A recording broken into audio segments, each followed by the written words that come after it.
Am I supposed to just go? Okay. Well, good morning, everyone. In this talk, we'll cover the topic of subjective value and market prices. In particular, we'll talk about the role of subjective value in human action, covering the complete theory of what Ludwig von Mises calls valuation as a system for decision-making about the use of means to attain ends. And then we'll do the main task, which is to show the relationship between subjective valuations that we all have and act upon and prices in the market. And then the final thing that we'll mention, and this is the topic of a later talk, also by Dr. Salerno on economic calculation, we'll mention the role of prices in what Ludwig von Mises calls appraisement, the use of money prices in decision-making about the use of means to attain ends in the social settings. So that's the plan. Now let's begin with, as we always do in the Austrian tradition, we begin with what Murray Rothbard called reflective facts about human action. Facts about human action that we ascertain by reflecting as human beings upon action. We just think about the logic of action. And of course, the first thing we hit upon is just the definition of human action. Human action is purposeful behavior. Human action is motivated behavior on the part of a person to attain an end. It has the goal of the satisfaction of attaining the end. Another thing we recognize right away about human action is that having an end does not constitute action. Contrary to our lefty friends, as Dr. Woods was pointing out last night, we can't just think of having an end and have it accomplished. We can't just stamp our feet and there are no more poor people in the world, or right? This doesn't happen. We have to act with the use of means. We have to perceive the objects in the world and then discover their cause and effect connection in action to the attainment of our ends. Human action is the human mind organizing the elements of the external world systematically in action to attain ends. So we see right away that once we see the ends means character of action, we see right away the scarcity of means. We understand, again, just by introspection, that we're finite beings. We understand through our past actions that when we act, we don't fully attain our ends, and we don't attain our ends permanently through a single action, right? That the means are not capable of creating bliss, where no action is ever then again necessary. We have unmet ends, and to meet these ends or satisfy these ends, we must apply the means as we perceive them to the attainment of these ends.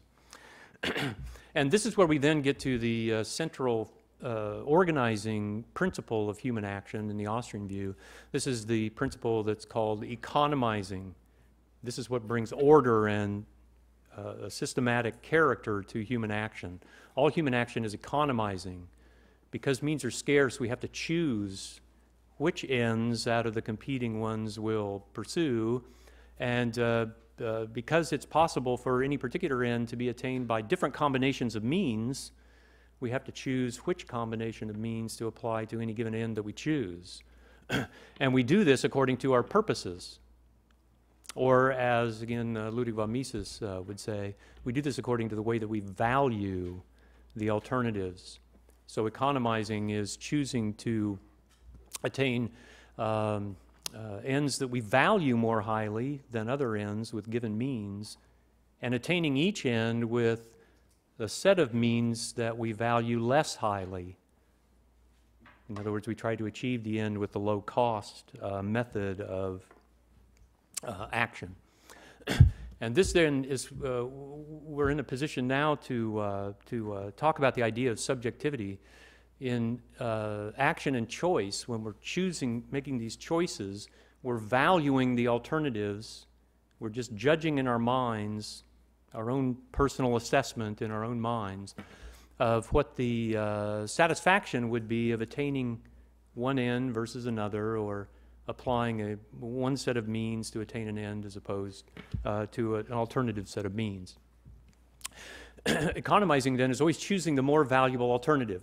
We always choose the end that we find more valuable. We set aside the end we find less valuable.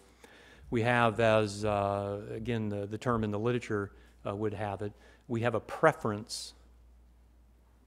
We have a value ranking as the basis of our choice.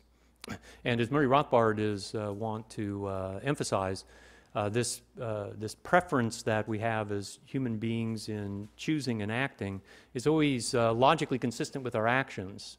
This is what he calls demonstrated preference. So we know another person's preference when they act. They demonstrate their preference because action is always choosing the more valuable alternative and setting aside the alternative that's less valuable. Now, since value is a judgment of the human mind, it has no extensive property.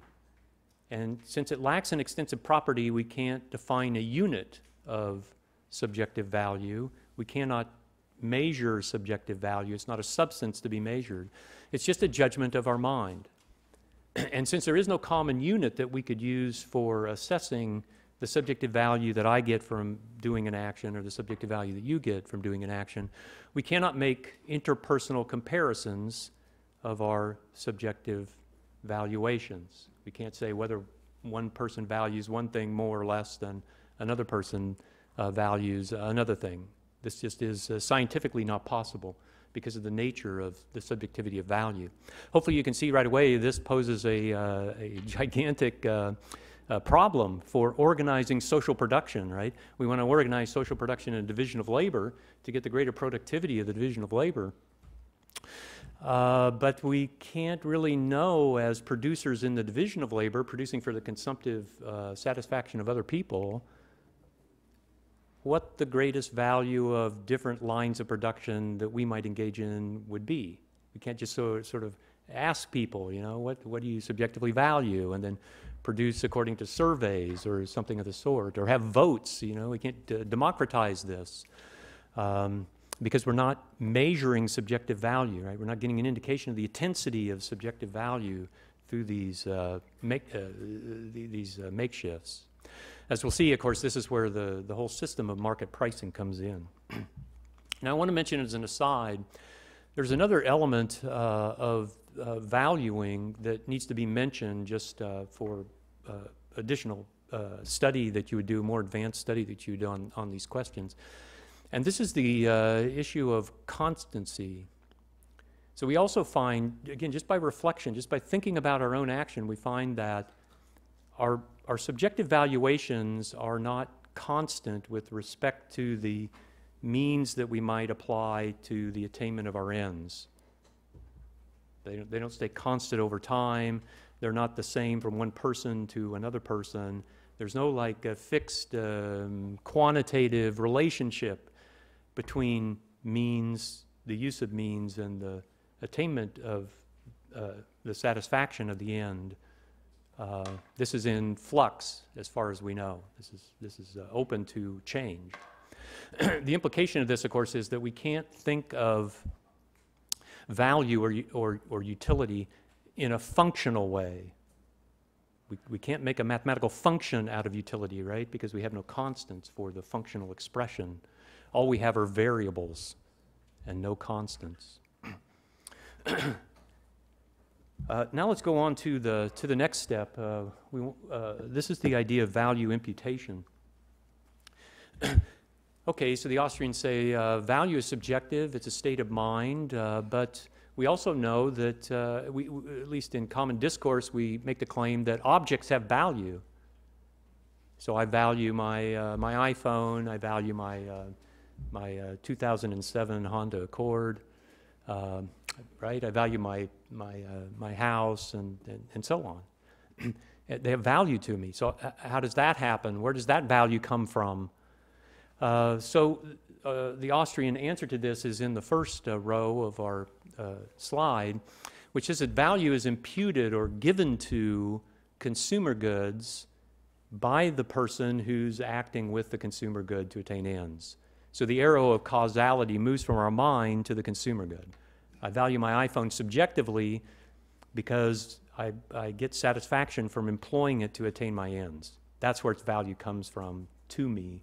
It's this connection between means and ends, right? This claim of the cause and effect chain here preserves the basic definition of human action. The human action is applying means to attain ends. It's ends that are valuable, and means then have value only as aids to attain the end. Then we can take the other step of the causal chain, the connection between consumer goods and producer goods. So value then would be imputed from the consumer good to the producer goods, by which the consumer good can be constructed. This again preserves the cause and effect nature of human action. It must proceed in this way to preserve the cause and effect structure of things. We can't, alternatively, we can't think of the connection as reversing the cause and effect movement, right? We can't think that producer goods have value in and of themselves, like the labor theory of value of Karl Marx. And then through production, they transmit this value to the consumer good, and then somehow our mind assents to, gives assent to this value of the consumer good. If we are to hold the view that human action is applying means to attain ends, and we understand reflectively what that means, then we have to reject this theory out of hand, right? This cannot be true. The value of producer good could never be separate from its usefulness as a means to attain ends in human action. The same thing would be true of an eclectic theory that claims that the consumer goods price or value is mutually determined by our mind and independently the value of the producer goods. Again, this doesn't work, right, logically as a theory. It could not be the case. It couldn't possibly be the case that there's some independent value of producer goods independent from human action.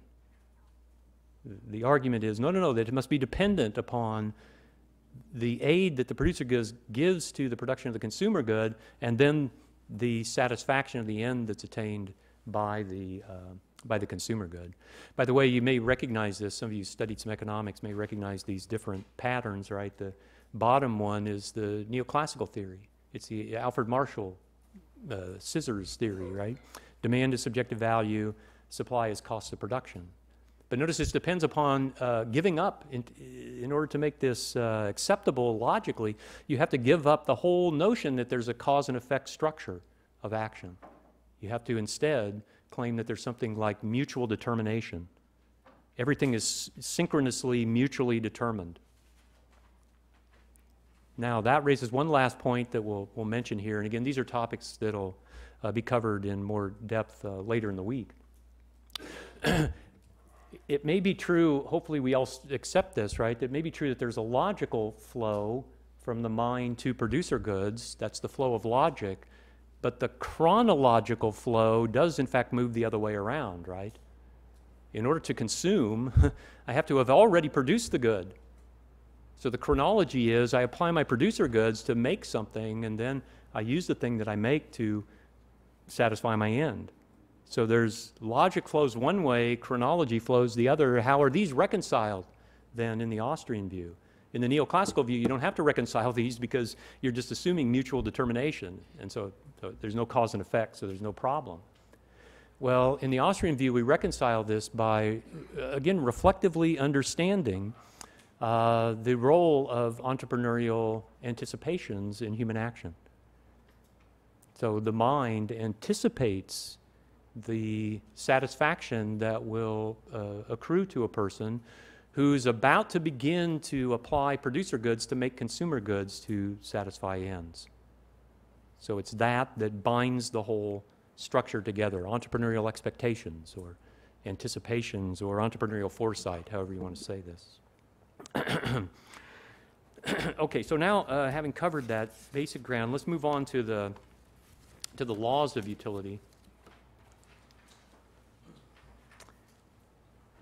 And here we're going to take an example from every Austrian's friend, Robinson Crusoe. Now, it's true that Robinson Crusoe is just an imaginary friend, but that's okay. He's very helpful nonetheless, right? You can learn a lot from our imaginary friend, Robinson Crusoe. So let me set this up for you. So we have Robinson Crusoe, and he's on his island, stranded, all alone, and he finds using his human skills of perception and intellect and so on and so forth, he discovers consumable things that he can produce. He can gather up coconuts. They're coconut trees, and he can gather up the coconuts. And there are berry bushes on the island, and he can pick berries. He finds they're edible, and he watches to see animals eating them, make sure they're not poisonous or whatever. And so he can produce those and consume them.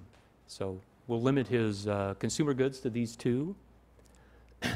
And then, of course, he's going to make judgments of value with respect to what he prefers.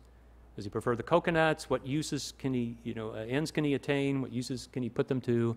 How about the berries? What ends can he attain? What would he do with them, and so on? And so my example, he would break open coconuts and drink the coconut milk, or sometimes maybe he would break open the coconuts and mash the fibers, right, and to eat the mix. And then with berries, he again could eat the berries, just eat them, or maybe again for variety he would mash them up and drink the berry juice. Maybe he creates a trap for small game, and he uses the berries as bait, to catch whatever rabbits or squirrels or whatever's on the island, something like this. And then we ask the question logically: are there any laws of utility? Are there any laws of consumption? And we use Robinson Crusoe again to simplify the situation so we can expose these laws if there are any. And well, obviously the answer is yes, there are laws of utility, right? There are laws of consumption. And the first law of consumption says that the larger the stock of a good, the more units of a good a person has, the lower the value of the marginal unit. So if a person has, if I have 10 iPhones, then the value I place on any one of them is lower than if I just have 2. So that's the first law of utility, right? The law of diminishing marginal utility. Now, again, there's a technical point that needs to be made in order to see the logic of this law, that there are no violations of this. It's actually a law of logic, and it can't be contradicted or contravened. And this is the notion of the unit. So in my example, the first rank thing that Crusoe wants to do, the preferred thing, most preferred thing that he wants to do, is gather up 2 coconuts, break them, and drink the coconut milk. This is because he has chosen, as a human being, the unit of drinking coconut milk, 2 coconuts. He doesn't want to drink the coconut milk of 1 coconut. That doesn't satisfy him fully. He wants 2, not 3, not 4. So in every human action, the person acting chooses the unit. The unit is not limited to the technical units that exist in nature or that we manufacture, right? I filled up my car with gasoline this morning. The technical unit is a gallon. So it's right. It's doled out in gallons and priced in gallons and so on and so forth. I didn't buy a gallon. I bought the amount I wanted, which was what I don't remember how much it was, 6 gallons or whatever. I wanted to fill my tank, so I bought whatever was. That's my unit. That's my chosen amount that I bought. So in every action, this is the case, right? The unit is chosen. It's a choice variable.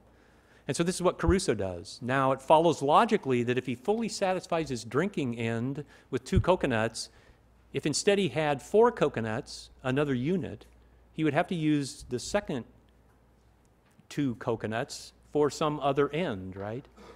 And by choosing drinking, he's demonstrated that that's more valuable to him than his second-ranked end. His second-ranked end is eating, mashing it up and eating. Right? So the preference rank here illustrates this law of utility. The same for the berries. So the ranking of the berries in the same order of diminishing marginal utility. Now, of course, it could be the case that a person doesn't act in the face of real, as Barry Rothbard called them, equally serviceable units. It might be that we just act with one unit, right? I only have one house and so on. I'm not thinking of other units. That's why we need economic theory. That's why our imaginary friend is helpful, because he allows us to do useful imaginary constructs, thought experiments, right, of what must in fact be the logic of all action. The second law of utility, of course, is that a larger stock of a good is preferred to a smaller stock. So as long as the object is a good, as long as it's a scarce mean, having more of it is preferable to having less. Right? Of course, Caruso could have so many coconuts that it wasn't a good to him anymore, in which case the law of utility doesn't apply, because the law applies only to goods, only to scarce means. But given that, yes, it's true that having more of a good is preferable to having less. This is the second law of utility. And then the last thing that's illustrated here by Caruso is the allocation of his consumption. He's got these two different goods that he can use for consumption. The marginal utility, the rank order of each of these units is given on the preference rank. And so Caruso would prioritize his action. The first thing he would do is drink the coconut. When I say first thing, I mean logically. He doesn't have to do that the first thing when he wakes up in the morning, right? The timing of things, the chronology of his action is something, again, we'll talk about later in the week. In the lecture on time preference, we'll talk about the temporal and intertemporal allocation of things. Here we're just speaking logically. This is what he does first. But then once he does that, the marginal utility of the first unit of berries is the second most highest ranked thing, right? He doesn't act with coconuts, again, for quite a while, because with 6 coconuts he can do quite a few of his, with the 2 coconuts he's satisfied his most valued end. And so it becomes clear then that the way in which Caruso or any of us balances our consumption is to continue using each particular good until there are no more value differences at the margin between, shifting between using berries, the 4th unit of berries, or the 2nd unit of coconuts. We don't see any value in shifting between the two. We don't see a value difference where we could give up one thing of less value and get something else of greater value. Those have been exhausted by our allocation. Okay, now let's do production real quickly with Caruso, and then we have the full picture for valuing. And so these are schedules of the marginal physical product of labor in coconut gathering and berry picking. So MPP sub L for marginal physical product of labor. And these schedules exhibit the law of returns. And once again, this is we think of this in a logical way. We need to stipulate the conditions under which the logic falls out, right? And then see in the real world where these stipulations apply, how we apply them to the real world. So it's the same thing here. We have our imaginary construct, and the idea would be something like this. Caruso has the natural resources of the island. They're coconut trees and they're berry bushes, and so he can apply his labor to a given set of what we'll call complementary factors of production. In this case, just natural resources. He has no capital goods to aid his production. But what he'll find, of course, is that the complementary factors of production have diverse production possibilities. This would be the typical case, right? In other words, if he searches around the island for coconuts, what he'll find is the following. There's some usable coconuts on the ground. They've already ripened and fallen out of the tree. There's some usable coconuts up in short coconut trees that he can climb fairly readily and get. Some of the short coconut trees are robust, lots of coconuts at the top, some sparse. They're taller coconut trees, harder to get to, right? and so on. Now, so if Crusoe's intention is to produce coconuts, if that's the only goal he has in mind, then of course economizing means that he's going to pick up coconuts on the ground first. He's going to maximize his marginal physical product. And when he does that, he gets 6 coconuts. But once he does that, then that production possibility is exhausted. Now he has to go to something else that's less physically productive. So this is the typical case. Of course, in the real world, we could have increasing returns and constant returns and diminishing returns to different production processes, right? We could have a more robust set of possibilities. But the law of return says eventually we always get decreasing returns, right? Or strictly speaking, it says there's an optimal amount of a variable input with given complementary factors of production. Optimal amount means a maximum output per unit of the variable input. That must always be the case. That's a law of production. There can't be any exceptions to this. There can't be any exceptions to this because in our development of the law, we fix the complementary factors of production. They're given. And so since they're finite, material finite things, their productive ability is finite and can be exhausted. If we just add more and more of the variable input, we eventually exhaust it. And so this is the idea. So the same thing would be true of berries, right? He's got more lush berry bushes and sparse. He's got berry bushes closer to his shelter and farther away where he has transportation costs to engage in production and so on. So he faces this diminishing marginal physical product. And we would face this, all of us, in our social life, in the division of labor, face the same principle of the law of returns. And then the question is, well, how given this technical feature of production, how will Crusoe value his labor in the different endeavors? And of course, he'll value it according to the ends that he can satisfy with the product produced by the labor and the amount of the product produced. This is what we call the marginal value product of his labor. So the marginal value product is just the marginal utility of the output he produces with a unit of his input. So if 1 unit of his labor produces 6 coconuts, the marginal value product of that marginal physical product is the subjective value that Crusoe places on the ends that he can attain with the 6 coconuts. And this is how he ranks things. He ranks the first unit of his labor most valuable in coconuts, but then once he accomplishes that, the marginal value product of the second unit of labor in coconuts would go way down. 6 coconuts is enough to satisfy most of his highly valued ends, and when he applies another unit of labor to coconut gathering, he gets fewer than 6. So now the second most highly valued use for him is berry picking.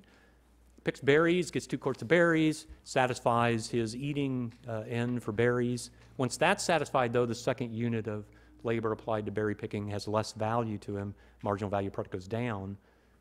The marginal utility goes down, and the marginal physical product both go down. So this would be the typical case, right, of allocating labor. And once again, Crusoe does the same thing that all human beings do. He's got a choice between 2 alternatives, the best one and the next best. He chooses the best. When he satisfies the best, it drops out. Right? And then he's got the next best. If he's applying labor across different production activities, he's got these different marginal value products, coconuts up here, berries down here. He applies the coconuts first, then to apply more labor to coconuts, the marginal value product goes way down. So now he logically shifts to berries. And so he's going to do the same thing that he did in consumption. He's going to balance the marginal value product of his labor across all the different production activity that he can engage in. He's going to allocate his labor in such a way that he doesn't see that there's any value difference or gain to be had by shifting his labor away from one thing and towards another. Nothing to be gained, right? And this, again, is how valuation would lead to economizing in the allocation of both consumer goods and producer goods. Okay, so now the next step is just to see that this process of valuation that Crusoe uses to organize all of his production, his whole economy, right, is organized in his mind, given his perception of the means available to him, applying his intelligence to see what the cause and effect connection is, to attain the ends by applying these means, and then the way that he values the different ends that could be attained. Right? The whole economy structured this way. So now we ask the question, is it possible for the division of labor to be structured this way? And I've already answered this question. No, it's not possible. This is the nub of the great socialist calculation debate.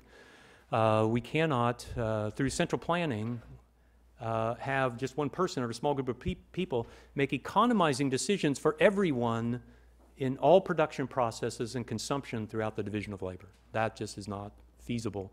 It's not feasible for many different reasons, but the central point that Ludwig von Mises stressed was this point that we made before. It is not possible to interpersonally compare subjective values. If it's not possible to interpersonally compare subjective values, then we're just at a loss to have a method by which we could sort of directly assess which consumer goods are more valuable to people in society at large when different people in society value different things. So some people want these things, some people want those things with the same means. How do we measure their subjective value to accomplish that?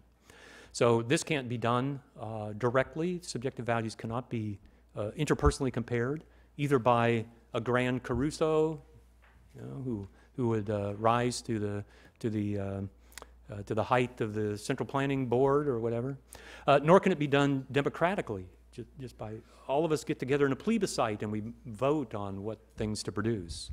This will give a result. Both of those methods would give a result, but they would not be economizing results. The same argument Mises applies to the question of what's the least cost method of production, and how do we have a system in society by which we can decide what the least cost means of production are. Because to minimize the cost of production, we have to minimize the opportunity cost of the workers and owners of the factors of production throughout the entire division of labor. Again, we only have a couple of logical options. Caruso, we could say, let's have socialism. And Caruso and his friends on the planning board own all the factors of production. And so then they're going to allocate them efficiently. Why is this impossible? This is impossible because a division of labor, by definition, is a system of production where not everyone does every task. That's just what a division of labor is, right? And so Caruso and his planning board members cannot, in fact, do every task in the division of labor. If they can't do every task in the division of labor, then they cannot assess the subjective value to a human person of doing the task. They can't actually exercise ownership in an experiential, by experience, of every land site and every factory and every tool and so on and so forth. That's why we call it a division of labor, because it's divided among us. So it's not possible to proceed this way. And of course, again, we can't do this by vote,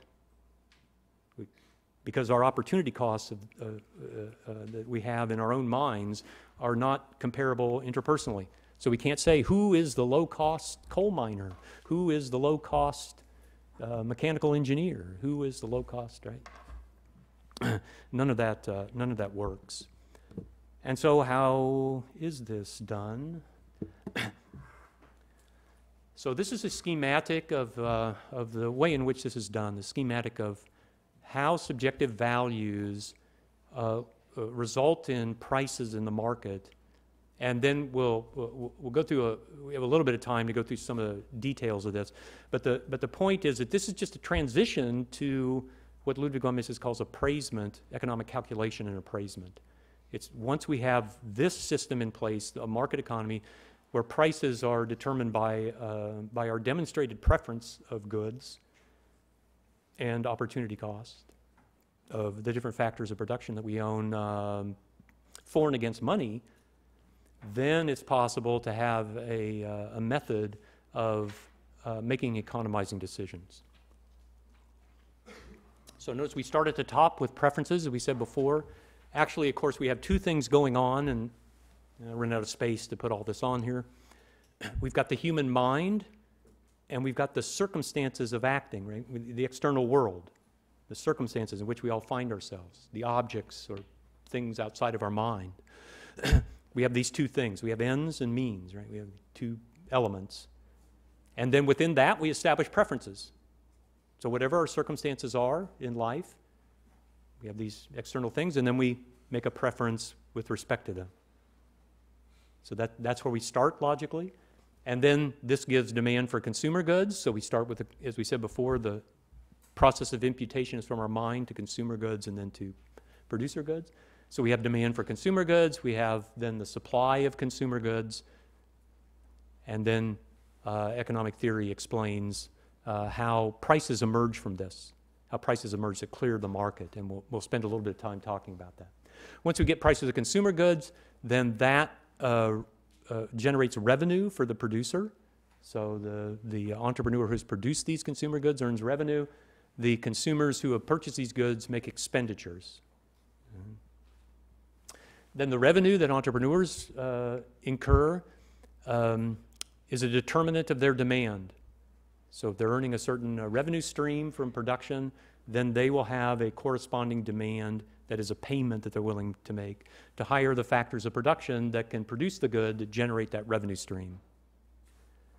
And that demand, along with the supply of the producer goods, which again is just based upon preferences, your labor supply into different jobs, or if you're a landowner, the supply of your acres of land, or whatever it might be. The supply of the producer goods, and then the same argument applies, right? What will happen in the market is that price will hit the point that clears the market. And so we'll have prices of producer goods, wages for labor, prices for acres of land, so on and so forth. And these will generate then costs for the entrepreneur. And the entrepreneur can now tell how to arrange the factors of production in the least cost way, because there'll be prices for all the factors of production throughout the whole economic structure. Just like the entrepreneur can then match revenues and costs, right? Can tell if I produce this product, if I'm Tim Cook and Apple Inc., and we produce the iPhone SE, and we generate a revenue of $400 per phone, and we have a cost of whatever, $320 per phone, then they can decide that whether or not that's a viable line of investment. By comparing it to the other lines of investment, we're going to do a similar monetary calculation. Right? So that's the process of appraisement. And again, you'll hear a lot more about that during the course of the week. Now, with the time we have remaining, let's just run through the first step of that chart. So let's start with preferences and just see the logistics, the technical aspects of how we go from preferences to demand and supply to the market clearing price. And then this would just be, again, repeated for factors of production. So these are the preferences for, this is fiscal year 2017 iPad Pro. Most of you know that the tablet market has been going, right? In the last 4 or 5 years, there are half as many tablets sold. But there are some, right? And somebody bought these things. And fiscal year 2017 includes the quarter of the Christmas selling season of 2016, right? So it's the last quarter of 2016 and the first quarter of, so these are, so somebody got these as gifts for Christmas, or they bought them, right, back in November or something like this, and now they're putting them out on eBay. So that's my scenario here. Let's suppose we have people who acquired these, however they did, as a gift or whatever, and then now they prefer the money that they can obtain to retaining ownership. Some of them do. But then there's some others who would like to acquire these used iPad Pros. So my example, notice, is for a used good. I do this intentionally just so we can see the kind of step-by-step nature in which the price analysis proceeds. We start with the simplest case, right? Simplest case is we just have two people who have exactly the same interests involved in whether they own the good or don't own the good. They're going to use it as a consumer, and so they get the same kind of interest in having it to do whatever people do with tablet computers. And then they have money, and they have an interest in money, having the money, or holding it or spending on something else, and so on.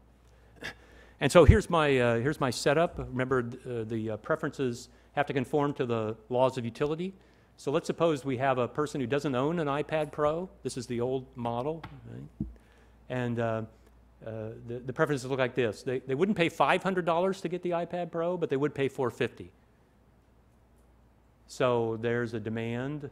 The quantity demand of this person would be 1 at $450. And if the price was low enough, let's say $300, they'd actually buy 2.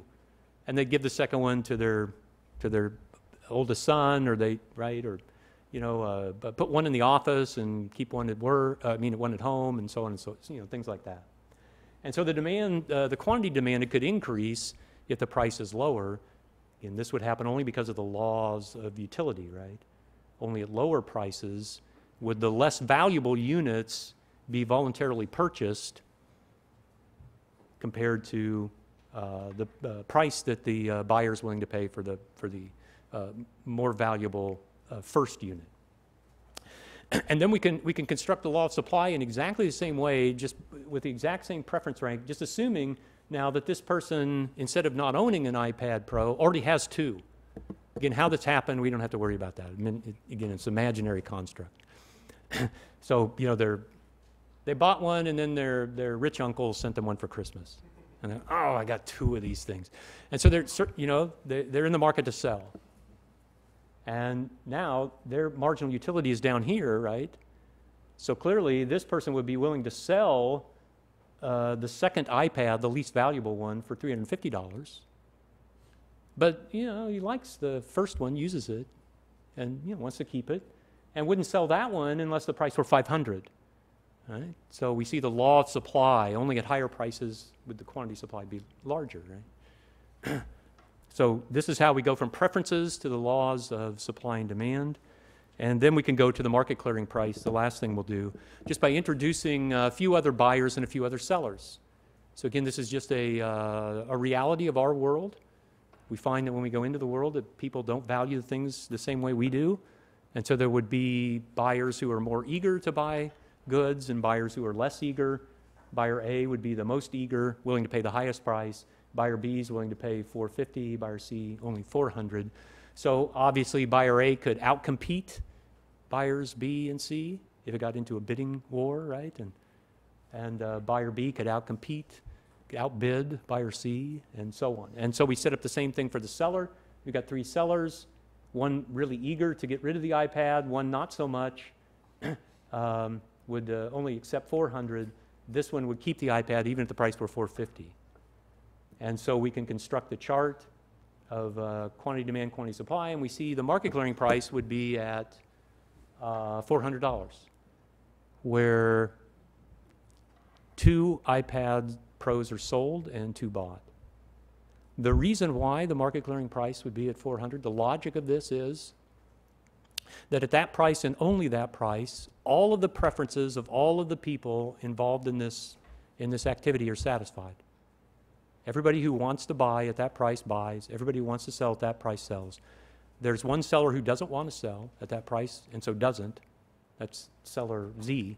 And there's one buyer that does not want to buy at that price and doesn't. That's buyer C. So everybody's preferences are satisfied. That's why that price emerges and not another. If the price instead, of course, were higher, if the price turned out to be $450, then there would be dissatisfied sellers. Right? There'd only be one buyer, but 3 consumers who would want to sell. And these 3 consumers who want to sell, instead of just saying, oh, what tough luck, woe is me, I can't get rid of this dumb iPad, they would just, if they're entrepreneurial enough, right? They would just lower the price. Just lower the price, right? And clear their stock. And then the market clears. And the same thing for demand, right? If the price happened to be below the market clearing price, then the quantity demand would be larger because of the law of demand. The quantity supply would be smaller because of the law of supply. And the buyers who can't find a seller would just up the bid.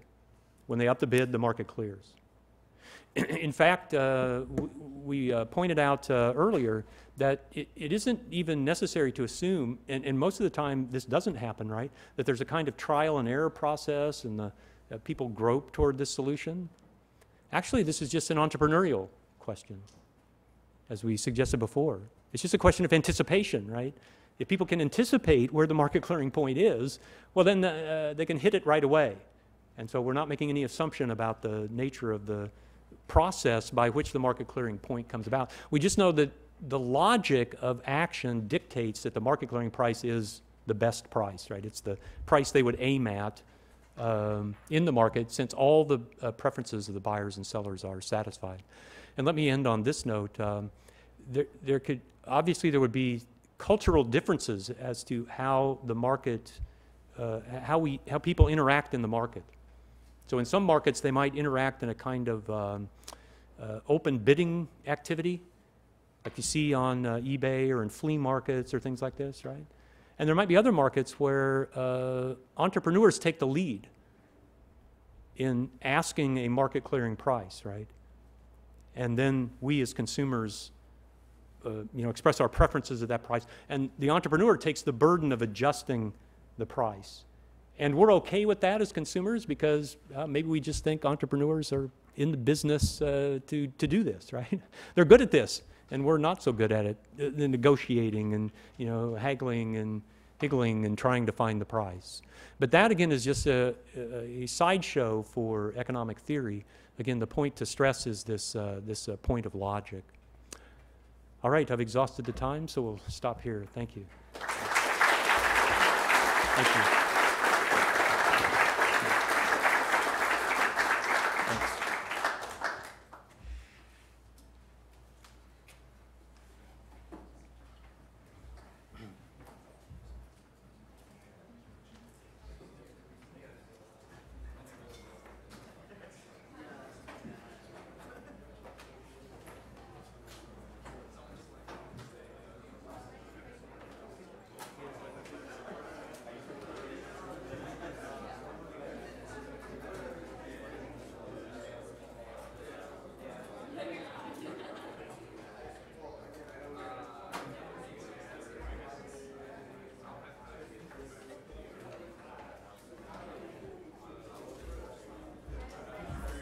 Yeah, sure. I'm sure they are. We sent them in to,